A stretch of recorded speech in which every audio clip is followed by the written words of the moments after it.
Hey neighbor, I see a for sale sign outside your house. Yes, the kids are all gone, so we are downsizing. Wow, how are you going to get rid of all that stuff? I'm going to get a dumpster and throw it all away. What? Are you crazy? Just call Mackenzie Estate Sales and Auctions. Who's Mackenzie Estate Sales and Auctions? Mackenzie Estate Sales and Auctions is a full-service company that will organize, research, advertise, and sell your personal possession. They are well-known in the area, and they service all of New Jersey as well as Pennsylvania and New York, too. Please visit MackenzieEstateSales.com.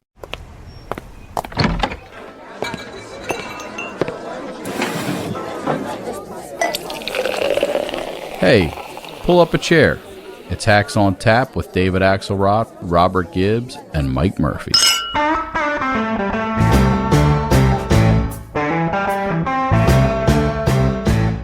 They indicted me. In other words, whatever documents a president decides to take with him, he has the absolute and unquestioned right to do so. This is a law that was passed and signed. And that's the law, and that's the way it is, and it couldn't be more clear. They did indeed indict him, Robert Gibbs. That is a fact. And apparently, they may indict him again. I understand we have breaking news this morning, Axe. Yes. A little breaking news music there, Jeff. All right. Okay. And who better to discuss breaking news with than the one, the only, the host of Inside Politics at CNN, our friend Dana Bash. Dana, good to see you. Hi, guys. So what is happening here? It's another day, gosh. another looming indictment. What's going on? What's going on is that the former president put on his social media platform that he has received a target letter from the special counsel, Jack Smith, specifically about what happened on January 6th. Do you want me to read what he said on Truth Social? Yes. Okay. Please. Okay. Deranged Jack Smith, the prosecutor with Joe Biden's DOJ, sent a letter, parentheses, again, it was Sunday night, exclamation point, end parentheses, stating that I am a target, all caps, of the January 6th grand jury investigation and giving me a very short 4 days to report to the grand jury, which almost always means an arrest and indictment. There you go. Yeah. It's pretty big news. It's a good thing that in that previous segment, he understands that indictment is clear, because it sounds like he understands exactly what's about to go down. When you've had it happen before. Yeah, he knows the routine. Yeah, exactly. And guys, here's the interesting thing. You'd think these, as we said, these indictments would hurt, but Trump has set up this construct where they become symbols of his defiance on behalf of his aggrieved followers. Let's listen to another clip from that same conference over the weekend. Every time the radical left Democrats, Marxists, communists, and fascists indict me, I consider it to be a great badge of honor and courage. I'm doing it for you. I'm being indicted for you. Better me than you, right? And he said what he's said many times before now, which is, they're coming after me because they're coming after you. Better me than you. I'm doing this for you. It's a shield. So, Robert, if you want to write him a thank you note, I think he's at Bedminster this this summer. But Dana, I think we underestimate the power of his message. And the real question is, how many bricks can you put on this load, and do they actually strengthen him? Each indictment a certification of the viciousness with which he's being pursued in his own estimation, or do people say, this is one brick too much for the load? It depends which people you're talking about, as you both well know. But it does feel as though it's about bricks, and it's about the cumulative effect that you're describing with that metaphor. But it's also this specific issue. There was New York, there were the documents. This is about the fundamentals of democracy and the question of whether or not the special counsel, the prosecutors, felt as though their case was strong enough not just to target the lawyers and the people around him selling him the bill of goods, but whether or not it was Donald Trump himself who was pushing this, and the whole question of intent. I mean, I'm just reading a little bit more from our reporting. Prosecutors' decision to send Trump a target letter makes clear prosecutors are focused on Trump's actions in the investigation into overturning the 2020 election, and not just those around him who tried to stop his election loss. They have been investigating for quite some time. It has been that open question whether or not they have the goods on Trump. And if you're going to go as far as indicting a former president on something this big, you would think that you have some pretty clear evidence. But 100%. But you said the right thing before, which is it depends on which people. The people I'm focused on right at the moment are the people who are going to vote in that Republican primary. And Gibbs, so far, he has not shown a lot of wear and tear. In fact, I said the other day, maybe when I was on with you, I don't know whether these bricks are kryptonite or energy packs that they're loading on his wagon there. Do you think this one? You think this one's different? No, I don't. I mean, let's separate the politics from the judicial. Robbie, obviously, in the judicial, this is huge. This is a big earthquake. But in the politics of it, do you imagine the group that he was talking to, of the clip you played, acting any different as a result of this news than they did when they were clearly cheering out of their minds over the weekend? The answer to that's just no. I mean, he's become strengthened. And that rhetorical shield that you talked about is this idea, and it's been this way really since he came down the escalator in 2015, is I'm protecting you against them. And them is any other boogeyman out there that threatens you. And so I think it's a combination of two things. I think he's strengthened. And I think as we get into this discussion, I don't really see a lot of time left in the Republican nomination fight, but it's hard to see right now that somebody is putting together the building blocks to push him off that mantle right now. I just don't see it. I know, and if I've had this argument with Murphy for more than a year, and if he was here, he'd say, but look at the Republican polling that shows all these people that are open to voting for somebody else. Yeah, you still got it. Somebody else has got to be that person, and I just don't see that person right. Yeah.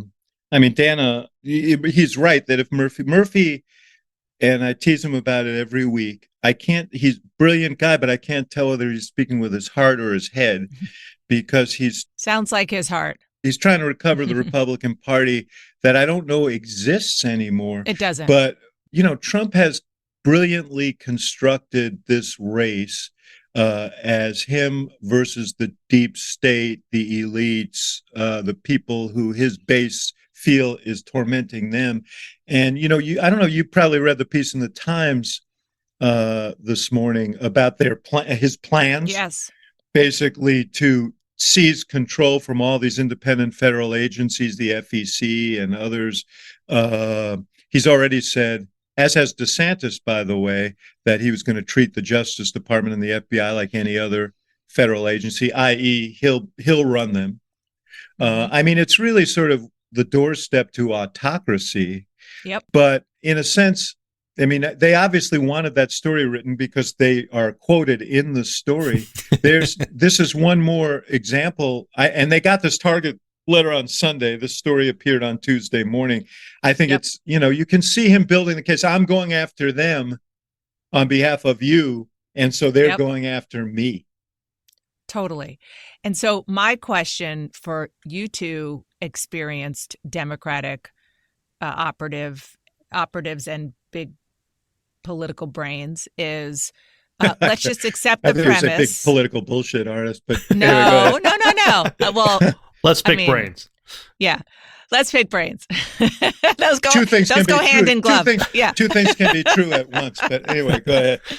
Okay, let's accept the premise that this helps Donald Trump in the short term. It's going to be virtually impossible, if not completely impossible, for any of his Republican competitors to catch up with him. He becomes the Republican nominee. Do you believe that this makes it more likely for Joe Biden to win in a general? Gibbs, you want to take the first swing at it? Look, I was thinking about this yesterday in preparation for this. I mean, you're in your Wait, you heart prepare for this? Yes, I did. Well, I was just thinking as I was driving. When just did to that be clear, happen? just to be clear, I was just thinking while I was driving. But I mean, in your heart of hearts, you want to say, "Oh gosh," to Axe's thing, which we both have said this metaphor a lot. This idea of bricks on a load. Okay, this is just one too many. The wagon wheels fall off. I guess walk me through how a lot of the people that voted for him in 2020 are repulsed by what's happened since the polls closed in 2020. I mean, yes, there's been a lot of repulsive things. I can give you a lot of arguments. But arguments, yes, but impact on those voters. Because my point is did something that happened on January 6th or after go, wow, wait a minute, he's this? Wait a minute, I thought he was something totally different. I think it's a toss-up race. I can make the argument that, yeah, some things have changed. But, Biden always likes to say, don't compare me to the almighty, compare me to the alternative. That thing works both ways. And these guys are sort of codependents. They're each counting on a binary race against each other and being able to win those. And I think that I do think that the weight of all of this and the fact that Trump now in more explicit terms is speaking as an aspiring autocrat, and I think the reality of what it would mean, as it becomes clearer what it would mean, the American people will be the jury, okay, in Donald Trump's case, because if they elect him, he will make those cases go away. They are his get out of jail free card. Literally. And I think that there are a lot of American, there are some independent voters out there who are uncomfortable with that. Against that are the questions about Biden. And I've said this before, I can make a very straight-faced case that Biden has done a really good job under very difficult circumstances. He's got a lot of accomplishments to his credit. We just saw the NATO summit last week, at which, he has shown real leadership and in a difficult time and brought the world together.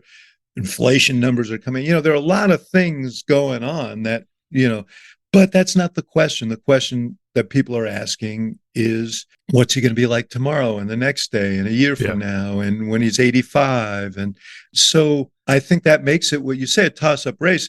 The question, and this is a topical question, are the third-party candidates going to tip this race? Yeah. Mm-hmm. I think the short answer, Dan, is that Biden has access to more voters, right, that would consider him. The question ultimately is, is the fervency of those that are supporting you.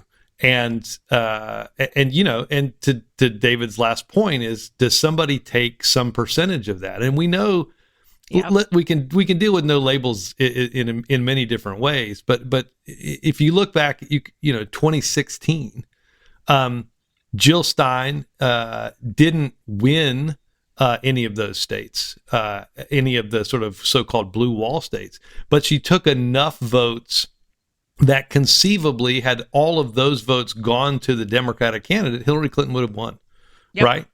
For sure. And now you have Cornel West. Yes, Cornel West, I think, is a more muscular. Totally. I think Cornel West is a more known. I watched Cornel. I don't know if you saw this, either of you guys, with Anderson last night. It was really entertaining because they're smart guys and they were going at it. But as I was listening to Cornel, who I know from, and you know him too from the Obama years, I'm thinking, this guy's gonna. Can you see? You go to Madison, Wisconsin. This guy's going to get votes in Madison, Wisconsin, in a state where Biden won by 20,000 votes. It doesn't take that much to tip these elections before you ever get to, no label. So I watched in succession Joe Manchin in, flirting. Durbin called him yesterday the biggest tease in politics, which I thought was perfect.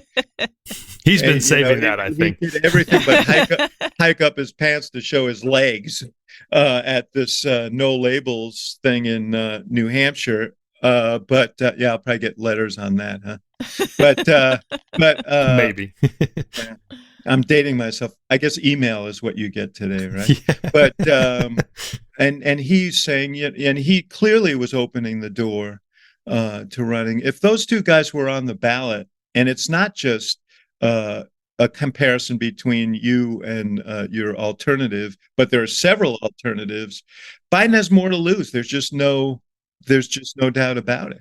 And I totally agree with you with Cornel West. I mean, you can imagine in places, does he pull off enough votes in Philadelphia to make Pennsylvania dicey? You said Madison or Milwaukee. I mean, to me, far more important. Well, but inner city areas, but I think the campuses are too, a big sure. spot for it because, his was an indictment from the left of Biden.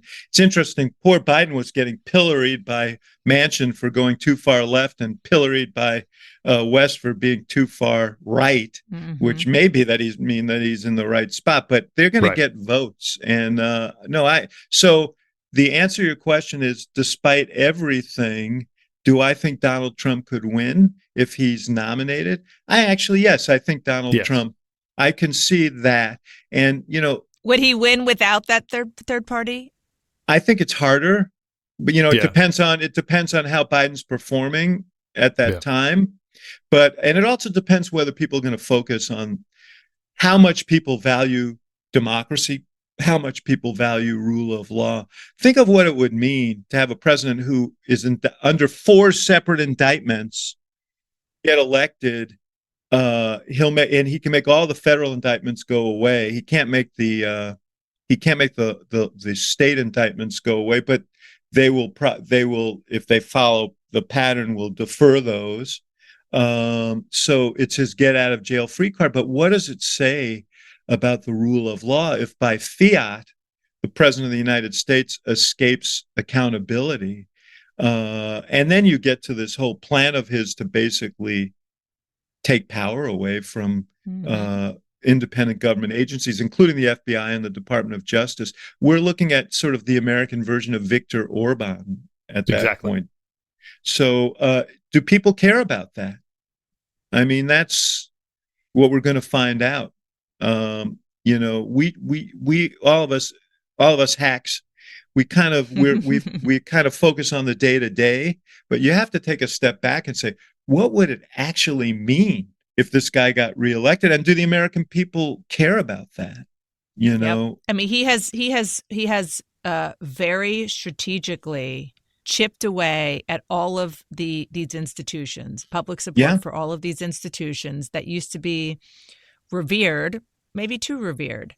And now, because they have so many cracks in them, it'll be easier for him to just bulldozer them. And by the way, that includes us in the media. I mean, he's been quite successful at using us and making us a foil, and that's another scary thing. Not to make this all about us, but But why not?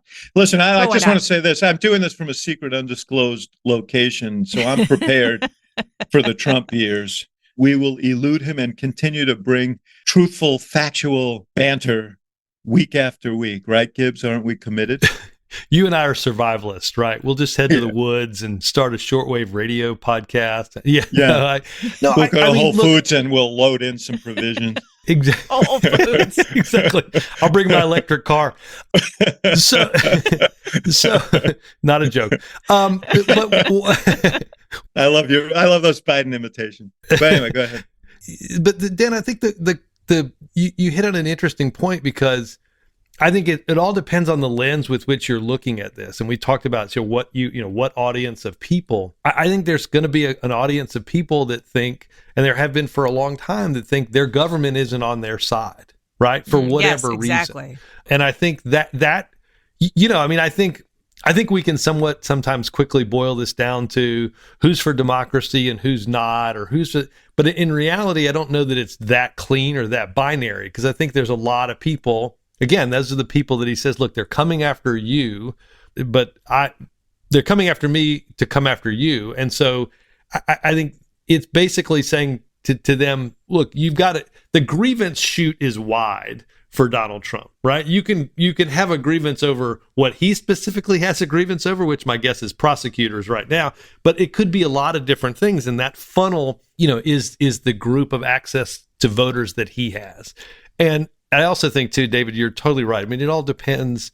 What we don't know is obviously a series of things that may or may not happen, but how do these candidates perform standing next to each other? Who else is on that stage? Who else is on that ballot? We got a debate coming up on August 23rd. Why in the world would Donald Trump show up for that? I mean, I guess ego would be the answer. No reason. We have this ad from Christie. Let's play this ad because he's clearly knowing Trump as he is. I mean, this is from his super PAC, but they're trying to goad Trump into showing up. We know what's in your head, Donald. Now that Chris Christie has qualified, should you show up to the debate? Because if you do, your opponents will bring up the impeachments, the indictments, bring up how you lost to Joe Biden, lost the House, lost the Senate. They will remind everyone you didn't build that big, beautiful wall and not one peso from Mexico. That instead of balancing the budget, you increased it by $6 trillion. That you never repealed Obamacare. Because that's what they'll say if you show up. Especially that guy Christie. But if you don't go, you'll be called a coward, a chicken, reduced to throwing spitballs from the sidelines. So, Donald, you need to decide. Are you a chicken or just a loser? Tell it like it is. PAC is responsible for the content of this advertising. How'd that guy get through that script without laughing? That's what I want to know. How Well, many we don't know how takes many did that takes there take? were. You know what, guys? I'm going to get the answer to that question because I want to know, and I'll let you know how many takes because I bet it was many. But here's the bigger question. You're Donald Trump. You're sitting there with your cheeseburger. You're watching TV. This ad comes Coke. across and your Diet Coke. Like, what do you think? I mean, I think if I listen to this ad, I'm thinking, the hell I'm going to show up. Why should I show up? I'm 30 points ahead. I mean, am I missing something? No, you're not. Well, maybe a little bit. And that is that Chris Christie knows the psychology of Donald Trump better than any of us. And so those buzzwords were intentional. Loser. Yes. Coward. Yeah. Chicken. And chicken, like, loser goes, I mean, we're going to go deep here, goes to his father, Fred Trump, who said you can never be a loser. You're the killer or a loser is what he said. Which is why he still hasn't admitted that he lost because his election, which would mean he's a loser. So he's using those words to try to goad him to the stage. Before the Target letter, there was a suspicion among Republicans, both in campaigns and in the party, that maybe they could convince Trump to go to the first debate, but he would probably skip the second because he can't stand the Reagan Library where it's going to be held because they invited every Republican who's ever been born to speak there except for him, and he is very upset about that. So, we'll see. We'll see. Yeah, not a chance. Not a chance he'll come at all? Not a chance. No, I think, look, first of all, you can look at Chris Christie's FEC report and realize that his entire candidacy is built on 5 or 6 debates, right? He raised, $1 million? He's not going to be president of the United States, right? There's zero chance. And so I just don't think Trump's dumb enough to get roped into doing this debate. One, he doesn't want to give Fox the ratings. 2, he realizes he can go somewhere and create maybe as big or counter event, a big crowd. And so I just don't, and he also knows he's going to be a pincushion in that debate. And, to his point, if he's got 50% and everybody else is dividing up 50%, why would he share the stage with them? I just don't think he ever goes. Here's another reason, and I've been saying this for some time. If I'm advising him, I'm saying if you show up, you're the target. If you don't show up, you'll still be a target. But DeSantis becomes the next target because he's between you and everybody else. And so this furthers the project of deflating DeSantis, and that's good. So let's talk about DeSantis. Before we get to that, just one quick thing, because I think that the one thing this ad really gets wrong is this idea of the voiceover says you're going to be reduced to spitballing from the sidelines. Every Republican today is going to get asked about Donald Trump and his target letter. Okay. Right. He can be on Mars and he's dominating the Republican Party conversation. This idea that somehow in order to drive the narrative or the debate or the discussion, he has to show up at the debate is basically the fundamental difference as to why we have the primary right now that we do versus an election that we thought we might have going into 2023 and 2024. Okay, let's take a break right here for a word from our sponsor, and we'll be right back. Hey, Gibbs, you remember the campaigns we did together when we'd have very late nights, maybe stopped and had a few libations along the way, and very early mornings when you didn't feel like you were in tip-top shape, in part after having those libations. All I can say is I wish there was Z-Biotics then. Don't you? There's no doubt. I mean, after a night with drinks, Axe, you and I we don't bounce back like we used to. And you have to make a choice. You either have a great night or you have a great next day. That is until people found Z-Biotics. Z-Biotics, a pre-alcohol probiotic. This is the world's first genetically engineered probiotic. It was invented by PhD scientists to tackle rough mornings after drinking. And here's how it works. When you drink, alcohol gets converted into a toxic byproduct in the gut. Yikes. And mine's pretty substantial playground for them. It's this byproduct, not dehydration, that's to blame for your rough next day. Z-Biotics produces an enzyme to break this byproduct down. It's Right. designed to work like your liver, but in your gut, where, Axe, you need it most. I need less gut and more Z-Biotics, yeah. Drink Z-Biotics before drinking, then drink responsibly, and enjoy the night with confidence. Order Z-Biotics now to get it in time for whatever your next festive occasion is. Savor the moment. Let Z-Biotics do the rest. Go to zbiotics.com/hacks to get Axe 15% off your first order. That's good. When you use hacks at checkout. Z-Biotics is backed with a 100% money back guarantee. So if you're unsatisfied for any reason, they'll refund your money. No questions asked. Remember to head to Z-Biotics, that's zbiotics.com/hacks, and use the code HACKS at checkout for 15% off. Thank you, Z-Biotics, for sponsoring this episode.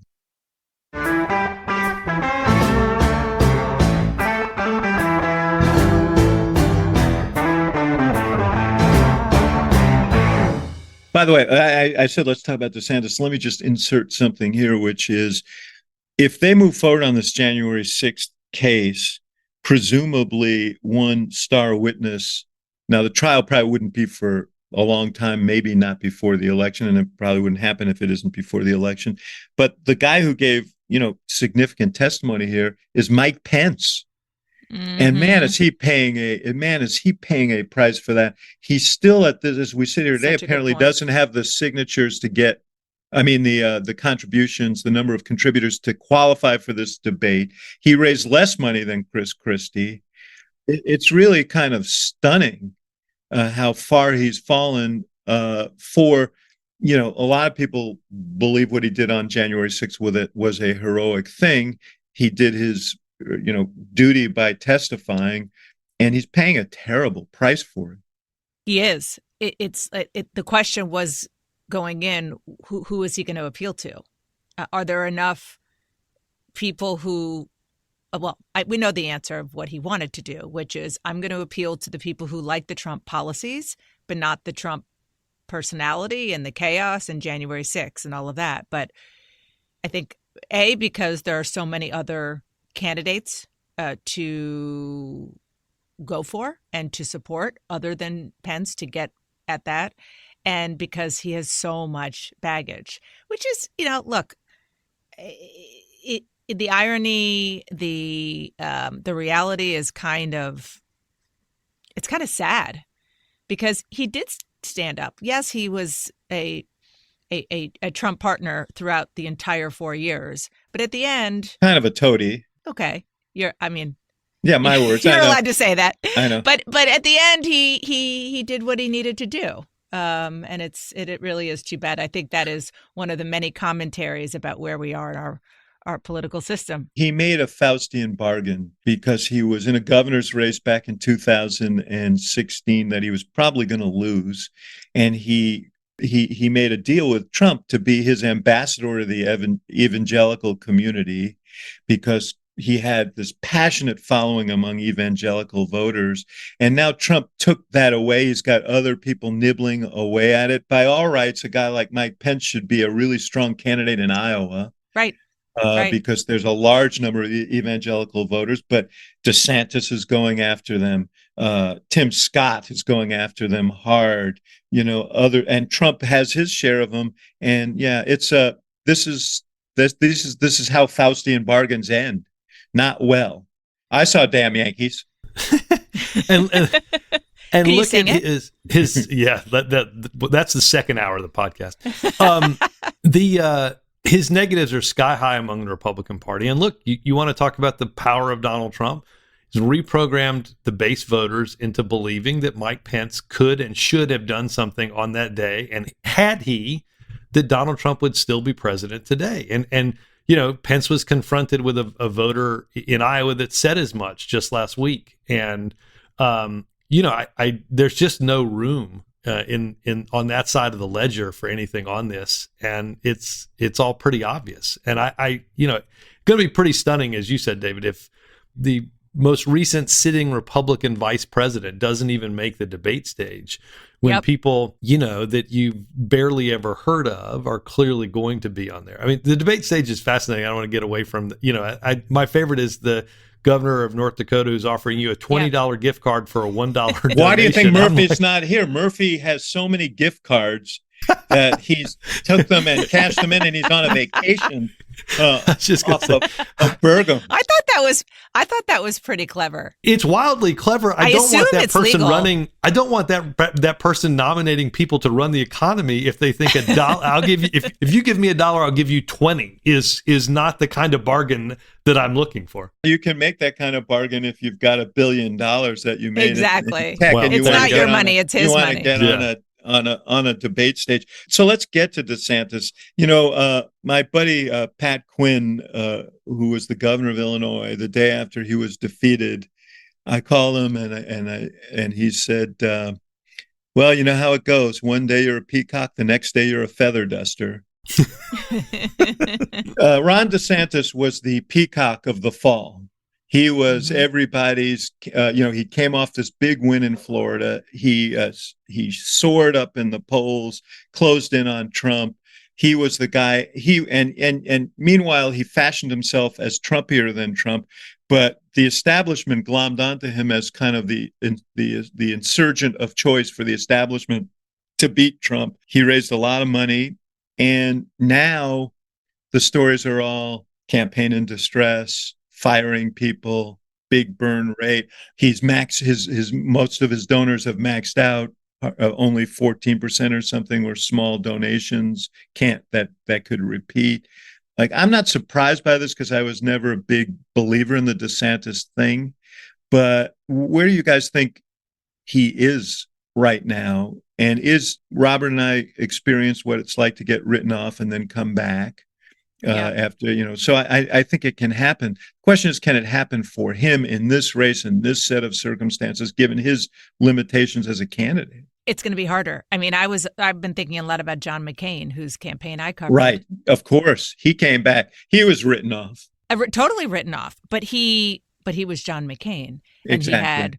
He had a lifetime of service and goodwill with a lot of the people who are out there voting. So it's not. And he was same. a pretty good performer, Very. Yeah. I mean, yes. Better Relentless. than Ron in DeSantis. his own way. I mean, he was authentic. Let's say that he was an authentic guy. I'm sorry, Dan, I interrupted you. Go ahead. No, exactly. No, but they had a bloated campaign. They spent too much money. He didn't have the people he should have had running the campaign, fired them, got new people on and clawed his way back.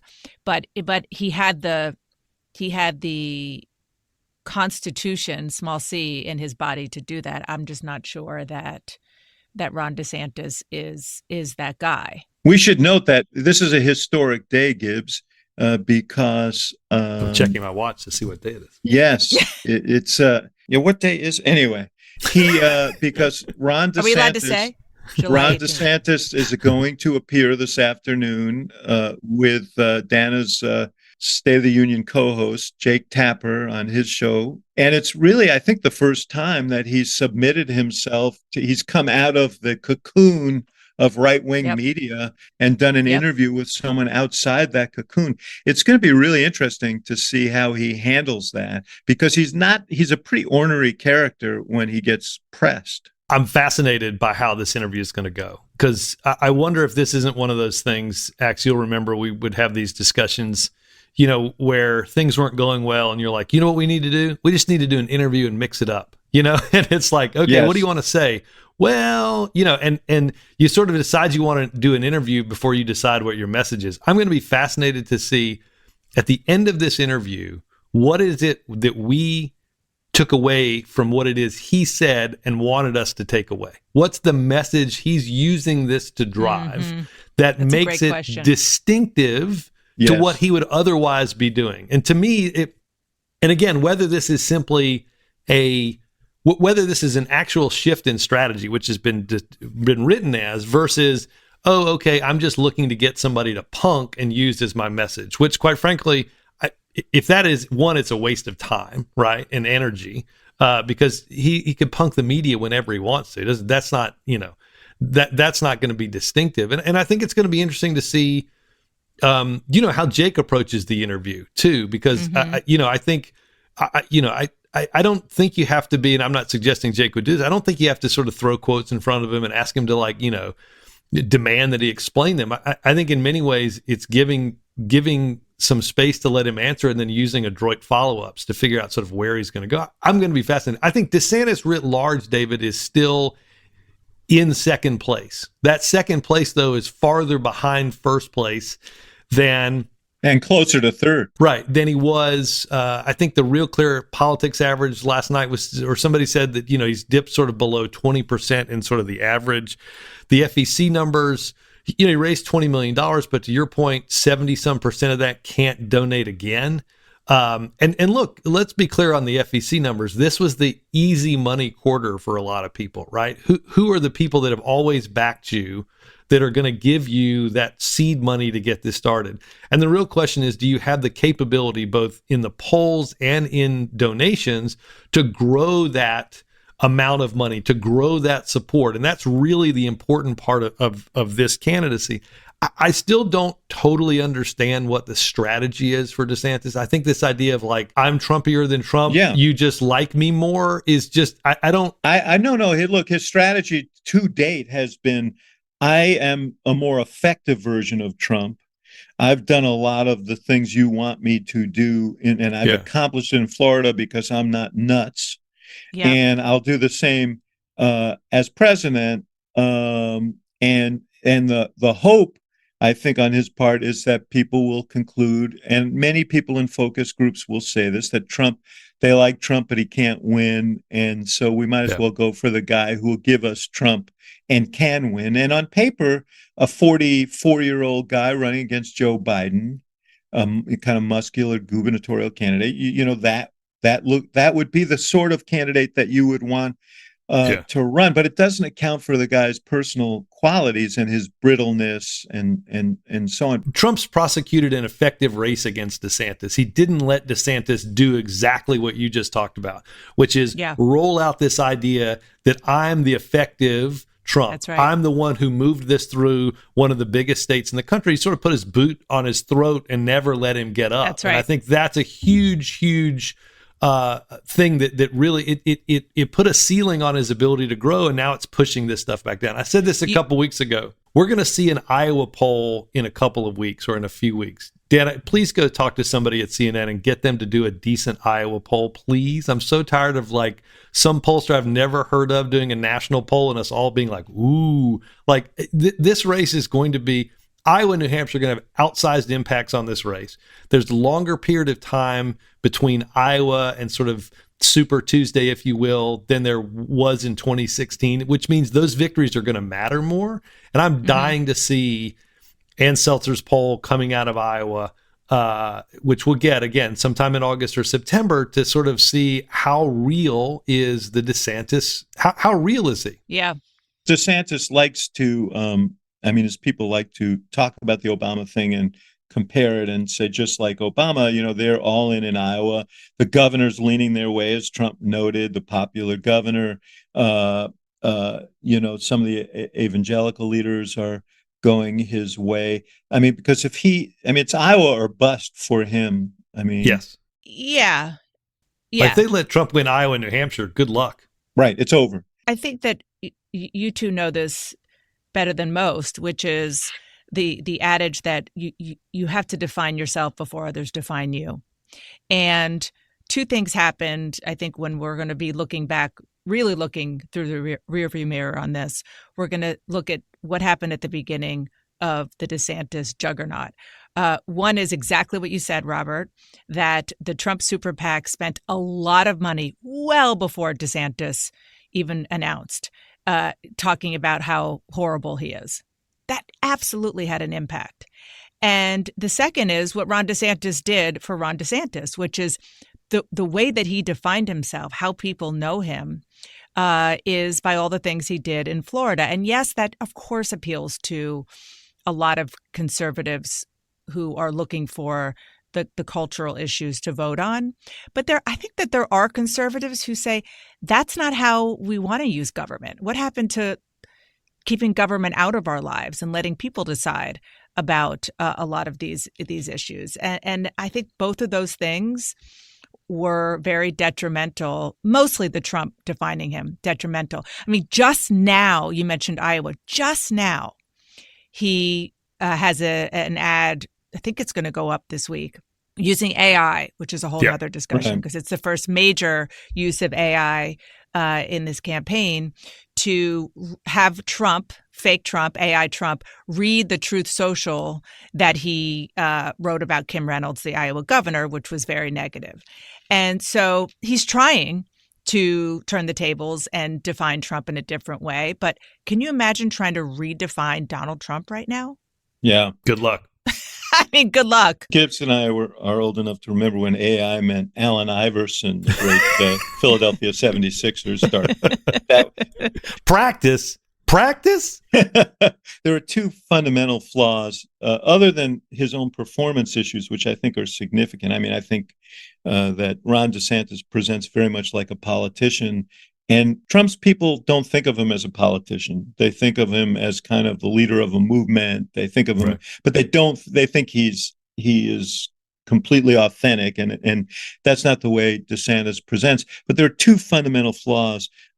One is that he says that he can win and Trump can, and in service of beating Trump, he's taking positions like the 6-week abortion ban that will make it more difficult for him to win. He's painting himself so far to the right.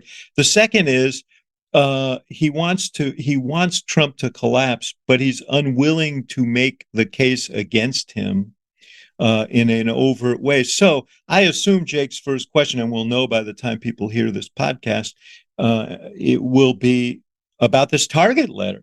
Right. And he's going to ask you have a guy in DeSantis who's campaigning against Trump as a loser, but won't acknowledge that he lost. Yeah. And DeSantis already over the weekend, I think, admitted that a part of the reason, it's where we started this conversation, why Donald Trump has done so well in the primary polling with Republicans is because of these indictments. And now he has another one. Right. Well, to your point, David, and the reason I ask about the strategy is they're all going to get asked I shouldn't say that. Today. Let me just correct myself. Let me just correct the record. Now, he may have another one. We don't know if he has an indictment. He has a target letter. Yeah. That could be good for a point or two. The reason I ask about the strategy, though, is they're all going to get asked about this today, and they're all essentially going to defend Donald Trump, right? They're all, in a moment in which Chris Christie won't, and maybe Mike Pence won't, but nobody of stature, nobody of stature is going to sit in there and say, and it'll be interesting to see, because if you're DeSantis, you say, look, this is one of the reasons I'm running, right? We love Donald Trump's policies. We support blah, blah, blah, blah, blah. But this is an indication that he can't win. That's essentially the message that, not as eloquently as you outlined, Axe, but I don't know that has a place in the, I don't see that has, people hate it when I use the word lane here, but I don't know where that has a lane that actually is going to get people to shift from Trump into Ron DeSantis. Okay, then let's take a break right here, and we'll be right back.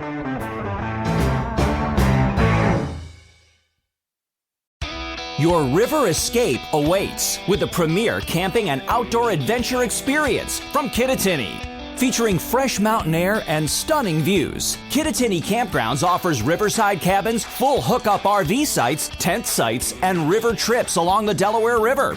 Discover the wonder of nature in the Catskills or Poconos this summer. Book your outdoor adventure today at Kittatinny.com. That's KITTATINNY.com.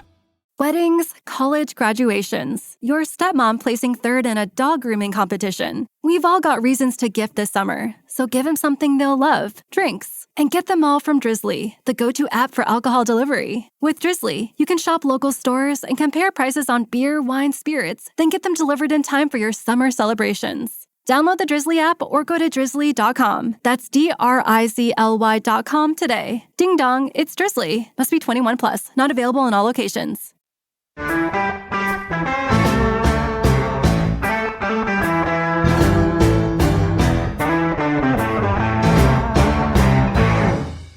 For all of heaping on Ron DeSantis, I still think he's in second place, as you said, closer to third. But I can't see among the other candidates somebody that has the type of potential staying power and or the amount of money in a super PAC to fight this out. So as we say, Ron DeSantis has had a kind of challenging 2 months. He's still the most likely, if somebody were to overtake Trump, still the most likely. As you talk about Biden, I mean, you mentioned this earlier, he had a really strong week. NATO, the inflation numbers. It's going to be interesting to see in the next 2 or 3 months, does some of that, and I don't think the NATO stuff will, because I don't think that people live Ukraine, most people live it on a daily basis, but it's going to be interesting to see, do any of the economic numbers become stronger for Biden? Does his job approval become stronger as it relates to the economy now that prices have come down? Now that they remove that barrier? Because I think we both think, Axe, that going into the election with approval numbers like that, and particularly economic approval numbers like that, are warning signs. Doesn't mean he can't win, but warning signs. Well, the question is whether people their attitudes are baked in, and he can't move these numbers. I mean, I really do think this is going to be largely rest on the comparative, and whether this becomes something larger than just, he can't let it be a referendum campaign. I'm told by our crack producer, Hannah McDonald, that Dana has to go on the air. Is that true? Apparently, yes, it is, because we're doing, we started the podcast with the breaking news, and now I have to go on the TV and talk about it. Yeah, we're doing special coverage. We are honored that we got you first. Thanks for having me. Will you guys have me back? And I'll have you guys on IP. Because we want to. I don't know if Gibbs's MSNBC contract will allow Oh, right. I forgot. We'll figure that out. But no, I tell you, going back many, many, many, many, many years, watching Inside Politics, I guess what time is it now? It used to be at 4:00, and I just remember now it's at noon. Thanks for knowing that, Robert. It's at noon Eastern. He's not even allowed, by the way, under his contract. He's not even allowed to watch CNN. He's not allowed to know about CNN. I'm sending this to my minders at NBC and MSNBC. It's at 12 noon Eastern, 9:00 Pacific on CNN. And watch it, because it's the smartest show on politics on television. It's not as smart as podcast that we called Hacks on Tap, but it's very close second. Thanks for joining. Great to have you. Guys, you're the best. See you. Love you both. Thanks. Bye. Same. I know people anxiously await the mailbag and the new book club. We're skipping that this week, but we'll be back to them on next week's episode. So I wanted to mention, I said earlier that we were talking about the No Labels Party. Did you get a chance to read they released their roadmap yesterday?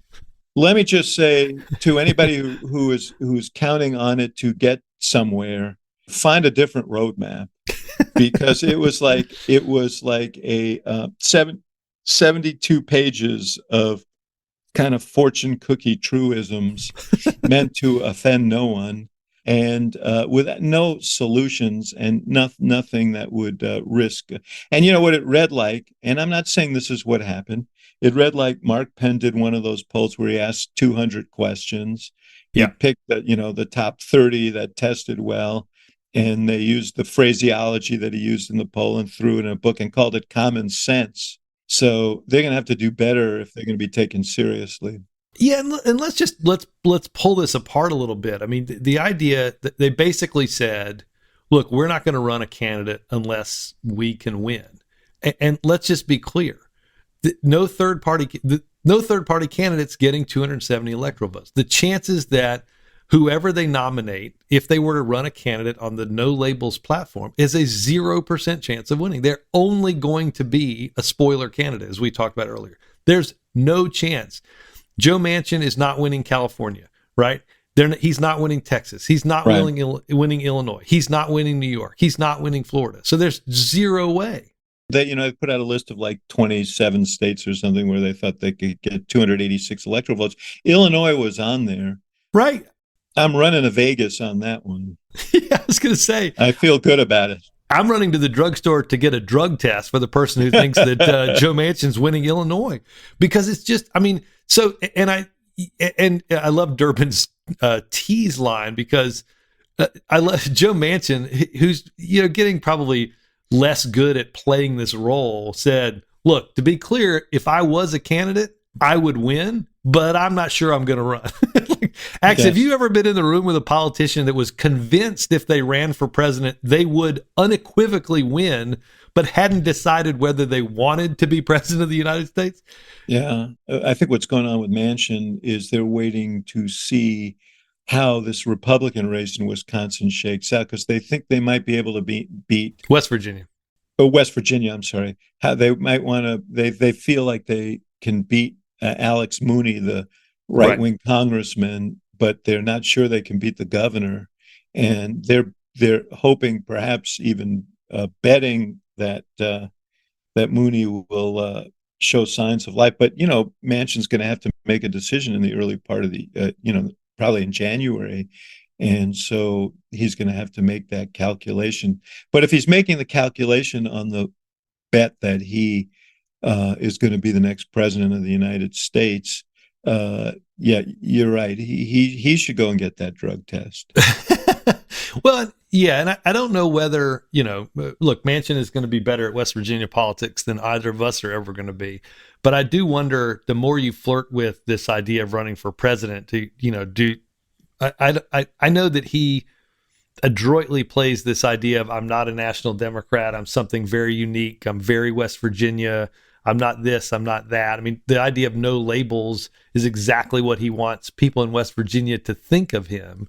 But I just don't know that flirting with this is, I don't think people are going to think, okay, my senator going to New Hampshire is helping me in West Virginia all that much. So I don't, but I also, again, I go back to this idea that no third party candidate's going to win. Every third party candidate's going to have to reckon with the idea that all they're there to do is spoil some amount of vote for somebody else. John Anderson, I think got Perot got 19%. I forget what Anderson got in 1980. But when you take those two out, you just don't have a lot of third party success in this country. And, I think people can tell a pollster they aren't thrilled about a Trump-Biden rematch, but I don't see a lot of them looking to say, okay, I think we should vote for candidate 3 or candidate 4 or candidate 5, understanding that they're just throwing that vote away. Yeah, I mean, the most successful third-party candidate ever was, I guess, Teddy Roosevelt. I think he got 27% of the vote. I don't think he got any electoral votes. I'm going to have to check on that. Axe, looking at the FEC numbers, the rest of the FEC numbers and sort of the positioning, I posit that DeSantis is still the likeliest candidate to topple Trump if somebody does. looking at the FEC numbers and just looking at what's happening in kind of Iowa, New Hampshire, and writ large, who else catches your attention? Well, Murphy mentioned that Nikki Haley raised a respectable amount of money, enough to keep her going for a while. Trump and DeSantis, nobody else. Yeah, and Tim Scott, came in with a lot of money. He's got enough money to run a serious campaign, and he's if there's a flavor of the moment on the Republican side among the establishment Republicans, it's Tim Scott. I mean, you see people moving off of DeSantis and thinking maybe Scott can do it, and then there's people who are waiting to see if Youngkin gets off the sidelines. But nobody knocked my socks off. The thing I haven't looked. Someone told me, but I haven't looked at the distribution of that $72 million that Biden released. But how much was his campaign, and how much was allied committees and the DNC? Do you know? I don't know, and I'd have to look at it too, because there's money that can be transferred from the DNC through party committees. Basically, you have a joint fundraising agreement with the DNC, so you go to an event and give, say, $10,000, and the candidate gets their money and the party gets their money. So it's still Joe Biden for president. We need to get Rube Goldberg on the next show to just talk us through the FEC. That's the FEC, right? Joint fundraising agreements. Yeah. Before we go, one other note. You saw Robert Kennedy Jr., who's running in the Democratic primary on sort of Republican conspiracy theories, said last week that the COVID virus was constructed in such a way as to immunize Chinese and Ashkenazi Jews. So I said last night on CNN, I am an Ashkenazi Jew, I think 100%. And how many times have you? Twice. So right. As I said last night, either I'm going to have to visit 23andMe and find out if my parents lied to me, and I had all those bar mitzvah lessons for nothing, or his theory is a little rickety. But that guy, I will say, I'm surprised, though. You hear from odd places, he's really interesting, and now all of the growth in his vote is among Republicans. He's pretty popular among Republicans now, not popular among Democrats. And probably the Democrats who like him are people who revere the name as I do. But I'm sorry to see him sully the name. Yes. And I laughed at your lead in on that, and we should just step back and take what he said extraordinarily seriously and pull it apart. I mean, it's what we're seeing on the Democratic side is he's the Democratic Donald Trump when it comes to misinformation, and the amount of this that gets pumped into the ecosystem of our information is, we are lessening the number of people that support the types of vaccines that allow children to go to school and be healthy. Right. The dangerousness with which he's approaching this has to be taken seriously. I'm heartened to see both his family speak out against him. I'm heartened to see Democrats begin to speak out against him.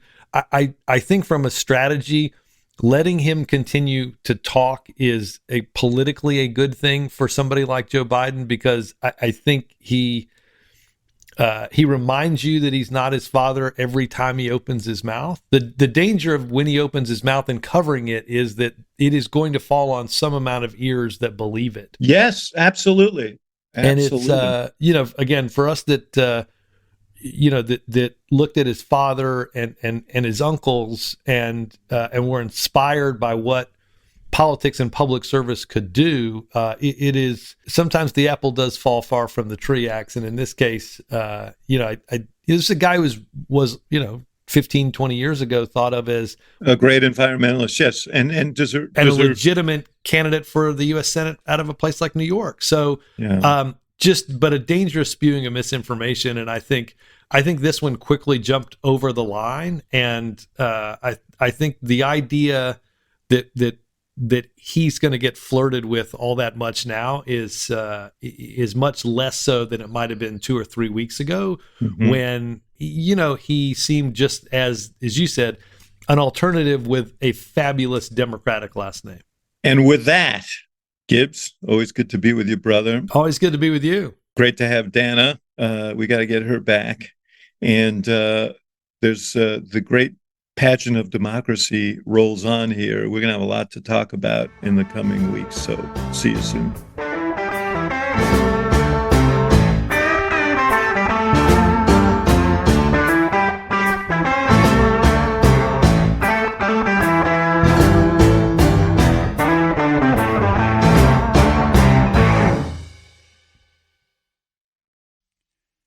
Hey, the key to losing weight is in your DNA. NJ Diet will help you lose 20 to 40 pounds in 40 days, contractually guaranteed.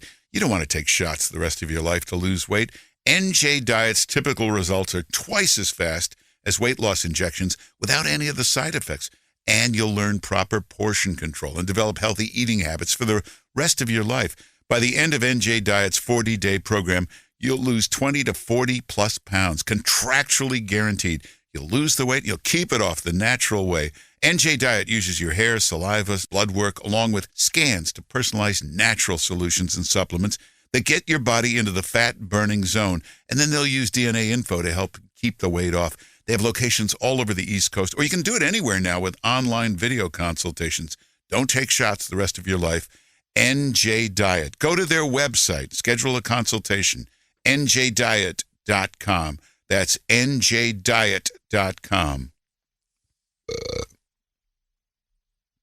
When you drive the most dependable mass market brand, you can stop thinking about what you can't do and start doing what you never thought possible. Visit your local Kia dealer today to see yourself behind the wheel of the #1 most dependable mass market brand 3 years in a row by J.D. Power.